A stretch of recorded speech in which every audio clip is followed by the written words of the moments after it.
stay focused. Don't give up. Don't deviate from the path. It's hard sometimes with the art business or any business, really. You're up and down, it's feast or famine. So you have to weather the famine and be smart enough when you're in the feast stages to put some away,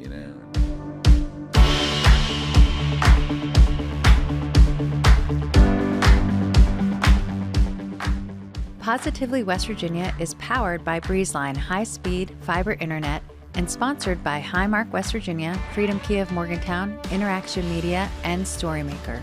With the help of these sponsors, we are able to share the positive business stories of West Virginians, including the one featured in today's episode. Well, folks, we're visiting today with Jamie Lester. If you heard that name or you know that name, he's kind of a household name here in West Virginia. Lots of things going on across the state. Jamie, it's great to have you on the show. It's a great pleasure to be here. Yeah, man. You're an entrepreneur. You're a sculptor, an artist, but also an entrepreneur, a business person.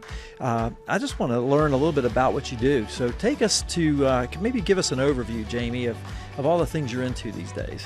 It's a lot. Yeah. The main thing we do is Vandalia Bronze. Yeah. That's a company we founded in 2012. Yeah. And it focuses on public artwork, and mostly in bronze and stainless steel. So big pieces weighing thousands of pounds in a public setting. Yeah. There can be statues, large-scale sculptures like at the Rising Cardinal in Beckley, which is an abstract Gorgeous piece. Yeah. And then that's the main source of revenue, Yeah. And then I do fine art work that shows in galleries. Ceramic and steel, different materials. I am a real estate investor, so we have my wife and I have some rentals. That's another LLC that we have. Yeah. And then I'm a musician as well, so I have a band, the Lords of Leicester. Lords of Leicester, and I write stuff, do solo performances as well. That's it means great. a lot to me. It's not a source of revenue really, but it's really important to me. It's part of my creativity.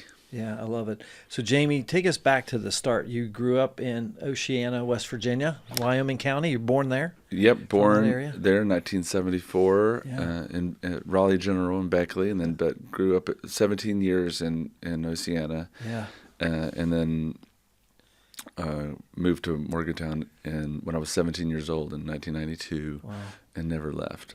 Wow. But yeah, growing up in Oceana was nice. I mean, it's in the coal fields, so the mountains ranges down there are just really tight, very secluded and isolated. Yeah. How did you know, or what point did you know that you wanted to be an artist? I knew really young. Yeah. My mom started to delve into arts when I was born. She was in her like mid-20s, like 26, 27. She started to kind of get back into art. I was 3 or 4, and I would just sit on the floor and draw. And she had all her materials around, so I would use her paints and things. So by the time I got to kindergarten, when I was 4, I was already making these drawings that kind of impressed my teachers. And they weren't stick figures, probably. No, like I was drawing out of books like dinosaurs and animals, things like that, and they made a big fuss about it and put those drawings up on the walls of the hallway of the school, like not even in my room, but in like the whole school. And I remember getting a lot of recognition for it, and I think it affected me at like a really young age. Like I was like, I like this, I thought I like this attention because I was a really shy and terrified, like I was just afraid. I had a lot of fear, of interacting with other people, I guess. So the art was a way for it to bridge that.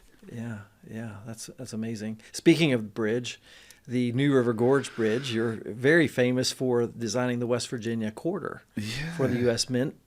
Talk about that experience for just a minute or two.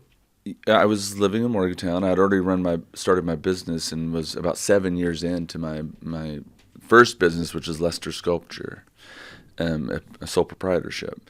And this contest came around where the Governor Wise asked the artists of West Virginia to submit a design for the commemorative state quarter.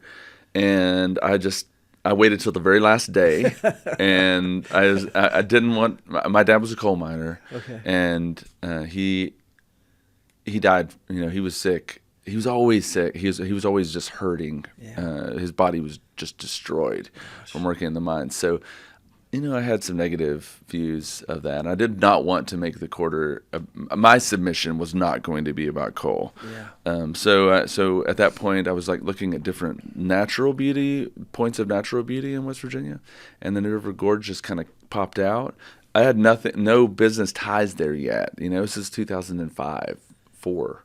And but the bridge was a great symbol for me for West Virginians conquering this rugged terrain with this massive, incredible feat of engineering. Yes. And it was a symbol for the people. The bridge is a symbol for the people. Yeah. And it won out of like 1,800 entries. It's incredible. And it was instrumental to my success. It skyrocketed. Yeah. I mean, for a while there, I was like, I had my 15 minutes of fame in West Virginia because all the Rotary clubs and everybody wanted me to come and great. sign the quarters, sign their quarters. Yeah. People still bring me funny things like the West Virginia quarter, the original version, which was like a 22 bullet with 3 pennies attached to it. The first quarter. Wow. Like 3 pennies, like there's a hole drilled through the bullet, and they're the pennies, Amazing, and then they're all linked together with like chain. I've never seen one of those. It's pretty cool. That sounds cool. Yeah, that was the first one. That was the initial quarter. But That's great. yeah, I wouldn't be where I am today without that quarter. Well, you think about Vandalia Bronze and some of the iconic, what I consider iconic statues here, especially in our state. I know you do it. Your art is across the country, right? Mm-hmm. But here in West Virginia, the Jerry West statue that's an iconic piece right there at the WVU Coliseum, just 2 blocks from where we're sitting. Yeah. The Milan Puskar statue at the Milan Puskar Stadium. And I knew Mike Puskar, and every time I walked by that, I'm like, oh, that's so cool, you know. And, things like the Don Knotts statue on High Street in front of the Met Theater. Mm-hmm. Those are all your works, and they're incredible. Thank you. Yeah, that's awesome. So we talked about New River Gorge. I'm holding the brochure, kind of how I got introduced to you as Love Hope Arts. Yeah. This is in Fayetteville, West Virginia, right there at the New River Gorge National Park now, right, that area. Tell us a little bit about what you're doing in the nonprofit space with Love Hope Arts. Well, it's pretty, I'm really proud of what we've done down there. Yeah. It has been a big effort. We bought the building. It's a historic black church in Fayetteville, and it was in ruin. We bought it. It had been empty for about 5 years. The water was just flowing down through the building, and we bought it and started to restore it as just a personal studio for me. And at some point, it just didn't feel right. It didn't feel like it was the right function for the building or best use of the building. So I decided to try to found a nonprofit. I wrote the bylaws and the articles of incorporation, submitted the application, and we became a 501c3 in 2021. Wow, just a couple years now. We're just ending our 3rd year in May. So we're going to be beginning our 4th year in May, which is a huge milestone for a nonprofit. So after 3 years of programming, we can move on to some bigger funding opportunities. Yeah. But it's been a challenge, and we have and there's a board. There's a 6-member board now. I'm not on the board because I own the building, and I founded the organization. Yet, and I donate the building for the last 3 years. I've been donating the building at no charge to the organization. There are the challenges of how to do this. Like legally, because I can't found a nonprofit and then use it as a tax shelter. That's not the reason for it. The reason for it is to create an educational opportunity for that area, which it's an educational nonprofit. And we do gallery shows, we show art, local art, we show art from outside areas. We do classes and rent studio space to other artists in the area. So it has a lot of functions, and it's a really vital part of that community. Yeah, that's amazing. Love, Hope Arts in Fayetteville, West Virginia. Jamie, hold that thought. We're going to take a quick break to mention our sponsors for Positively West Virginia. We'll be right back. Your prescriptions are designed to keep you healthy, active, full of life. At Highmark Blue Cross Blue Shield, we're making vital medicine more affordable. Because when your prescriptions don't cost an arm and a leg, you can use those limbs for something more meaningful. Because life. Highmark Blue Cross Blue Shield, West Virginia.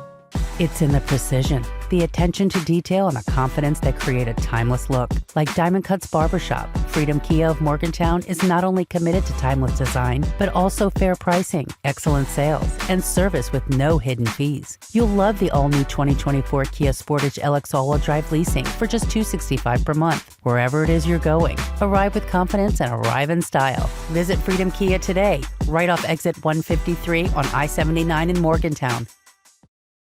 And we're back. We're visiting today with Jamie Lester. He is a sculptor, an artist, and an entrepreneur here in West Virginia. Jamie, thanks again for being on the show. Let's jump right back into it. So, as an artist, what's one of the wildest things you've experienced in your career so far?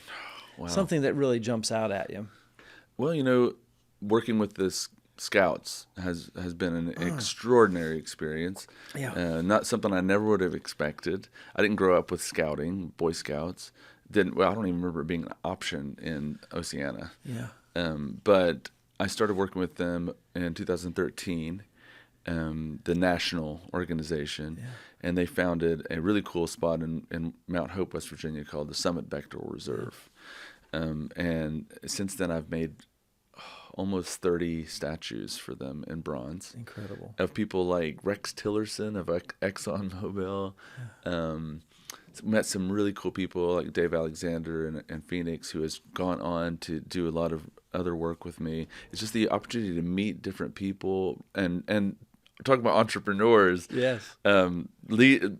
Entrepreneurs on a different level, that have been pretty influential to me. Yeah. Plus, it's just been crazy fun, like driving with John Harkey in Dallas in his Tesla, and going from 0 to like 80 in like 5 seconds or something on the Dallas freeway, and then driving with early on with the autopilot on 70 miles per hour in like construction traffic in Dallas while he's talking to me about Michelangelo. Just Cool. amount of really cool people we've been able to meet through working with the Scouts has been really great, and it's ongoing. Like we're doing a few pieces for them now for the Order of the Arrow. Oh my gosh. It's been a really great opportunity. How does that, as an artist, how does it feel not only to do the work, but then to see people enjoying it? Yeah, that's the best feeling when you see people like with the Don Knotts piece putting a hat on him or a scarf in the wintertime. And the Zachary Morgan, people will put a wreath on the rifle around Christmas. Yeah. So art should be used. Art has a real function in our lives. It's a vital function, whether we recognize it or not, and we do sometimes recognize it when we're like paying $500 for a Taylor Swift ticket, for one night, or $1,000 or whatever. I don't know how much her tickets go for. Right. When we need it, when we need the art, we pay for it. We'll pay anything for it.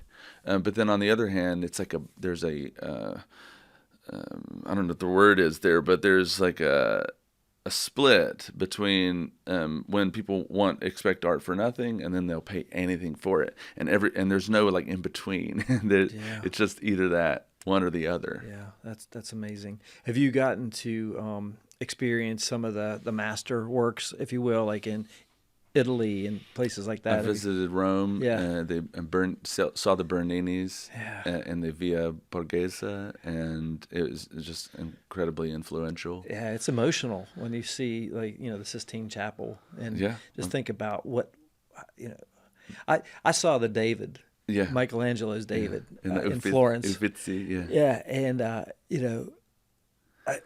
think he was creating that with a piece of marble and a chisel, right? Yeah. He didn't have like GPS and lasers and. They did have they did use a sort of basic technology though, because they would take a model that they wanted to Right.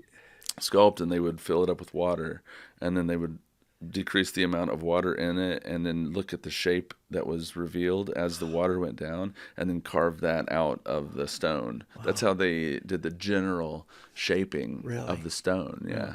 Well, I think about like, hammer and chisel basically, right? And like the veins of David's hand are like, you could see like all the anatomy, the wrinkles of the skin, and how he did that. My favorite is Bernini's David. You saw it in the in the Borghese.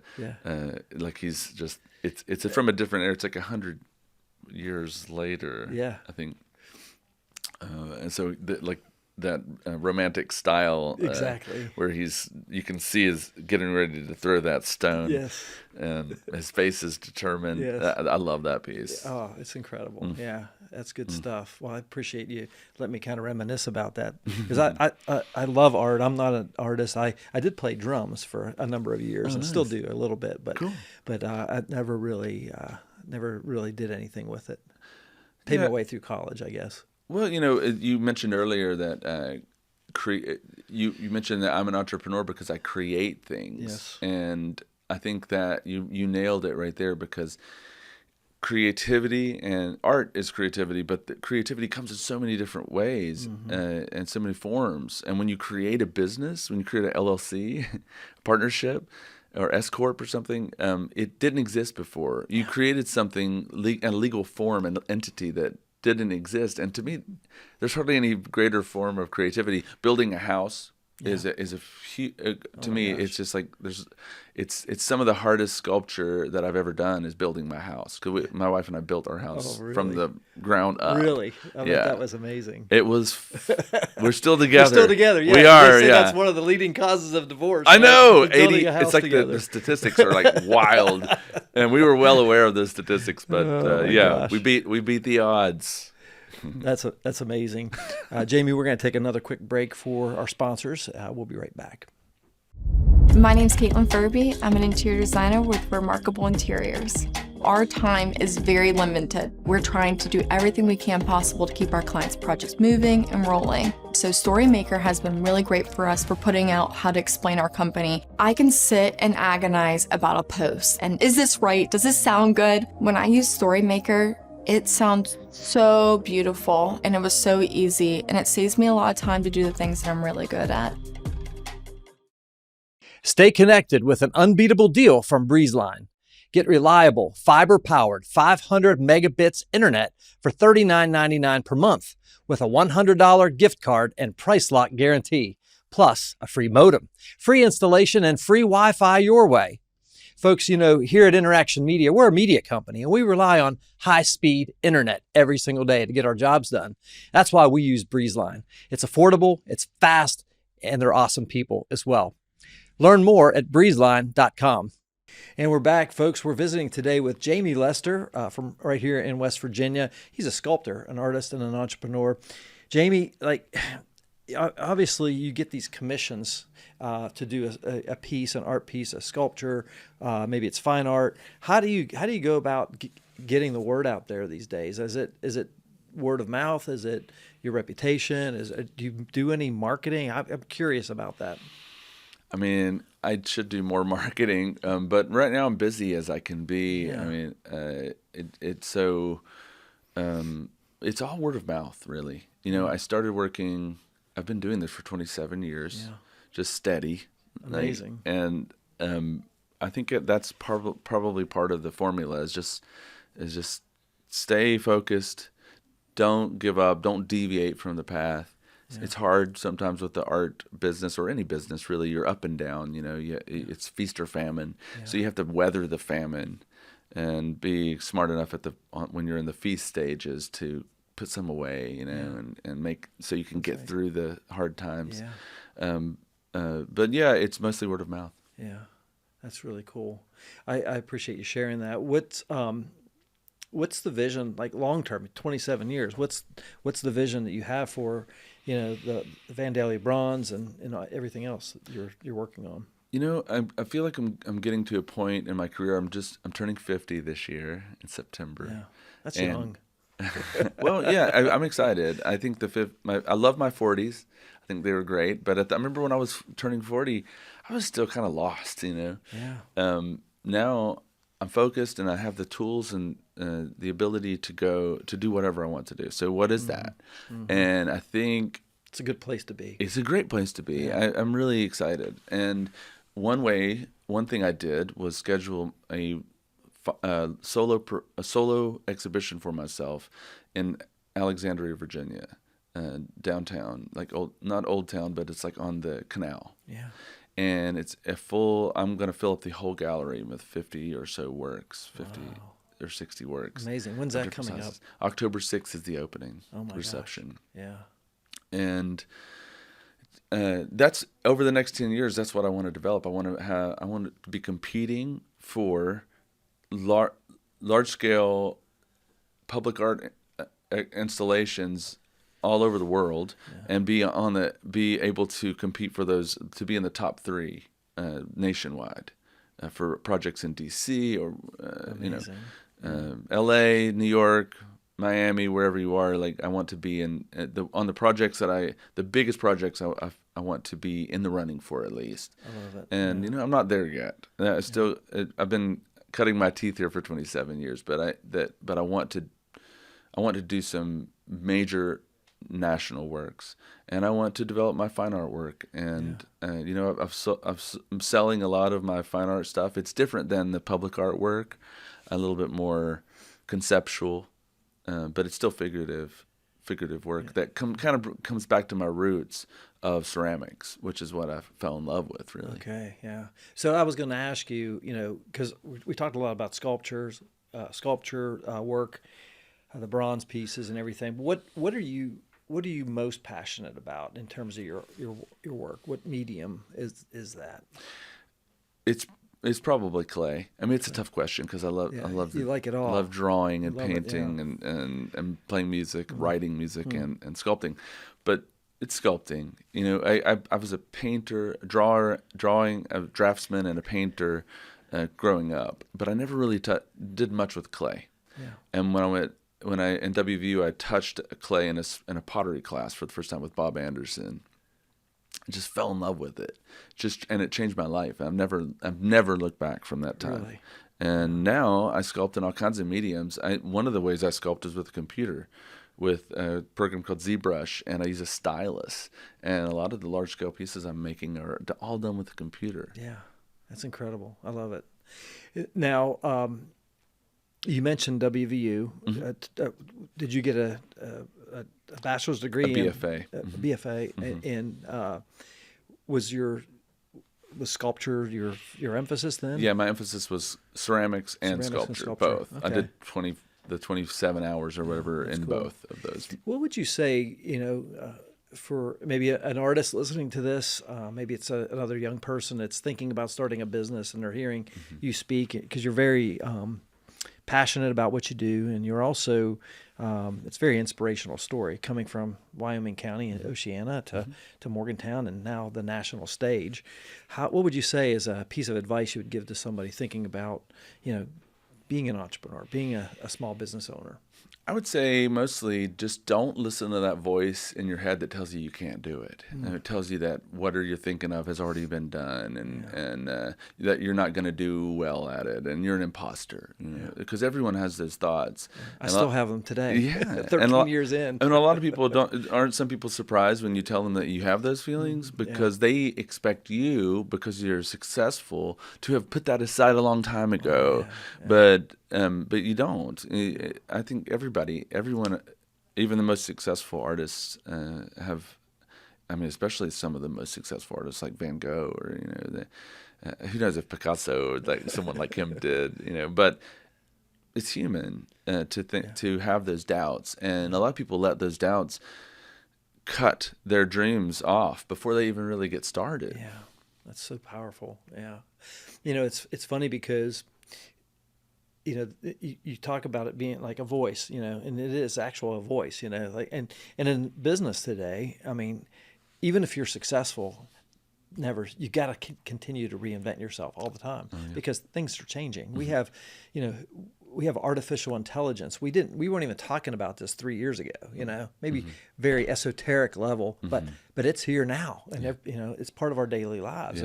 And I'm thinking, like, if you're not changing and you're not adapting and watching the world around you and figuring out like what the next problem to solve is, and honestly, I always talk about entrepreneurship as solving a problem, business, and you've identified it, because you've talked about people don't want to pay for it here and they'll pay anything here, and that's that connection you're trying to have with people, right? Yeah. Ultimately. I mean, I've heard someone define sculpture as the solution to a problem that they didn't even know they had. Exactly. That's what I'm saying. That's exactly what I was trying to say. That's perfect. That's perfect. Well, I just think, with Love Hope Arts, with your Vandalia Bronze, your music. Let's give a plug for your music. Again, it's the Lords of Leicester. It's a creative outlet. Do you guys have any shows coming up? No, it's funny. We're taking the whole year off. Okay. But I am playing some solo stuff coming. I'm playing. You play mandolin? Basically? I play mandolin and guitar. Guitar, okay. Bass, a few other things, and write music. So the Lords are taking some time off, but this year I am playing a few solo things, and I'm playing. I'm sitting in with the Cooley Gang at Cheat Fest on 3 songs. We're gonna play a Lord's song actually. That's cool. And No Mountains there, but you can find us on Spotify That's and awesome. all the streaming. That's awesome. We have a couple albums. Yeah, that's fantastic, Jamie. First of all, I've enjoyed our conversation. I've learned a lot about you, and I think our listeners will find a lot of inspiration. Is there anything else about your story that you think our folks should know about? Well, I think that you asked earlier what I would tell an artist coming up. Yeah. In West Virginia, we have so much talent. And there's so many exciting artists coming up, maybe now more than ever before.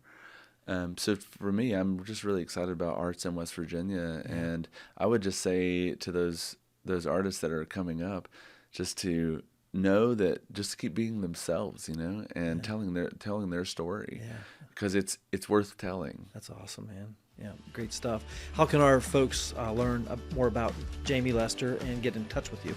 The best way is just to go to our website. It's jamie-lester.com, JAMIELESTER.com. Yeah, we'll make sure we have links to that in the show notes as well as on social media. Jamie, it's been a real honor to have you here in the studio today. I've been a fan of yours for a long time, and great to get to know you. And I just want to encourage you to keep up the great work. You're paving the way for all those young artists coming up. Thank you, talked Jim. about for the last 27 years. It was my pleasure to be here. It's awesome. We'd like to thank our partners, Highmark West Virginia, Freedom Key of Morgantown, Interaction Media, Storymaker, and our studio sponsor, Breezeline, for helping to share these positive stories. If you'd like to become a sponsor of the Positively West Virginia podcast, visit positively.wv.com/sponsor. Folks, that's a wrap on another episode of Positively West Virginia. If you or someone you know would be a great guest on the show, drop us a line on our website at positively.wv.com. And we encourage you to share this content on your social media channels, get the story out there about Jamie Lester. I wanted to just mention that on behalf of our entire Positively West Virginia team, including our producer today, Mr. Justin Schofield behind the controls, I'm your host, Jim Matuga. Stay positive, West Virginia.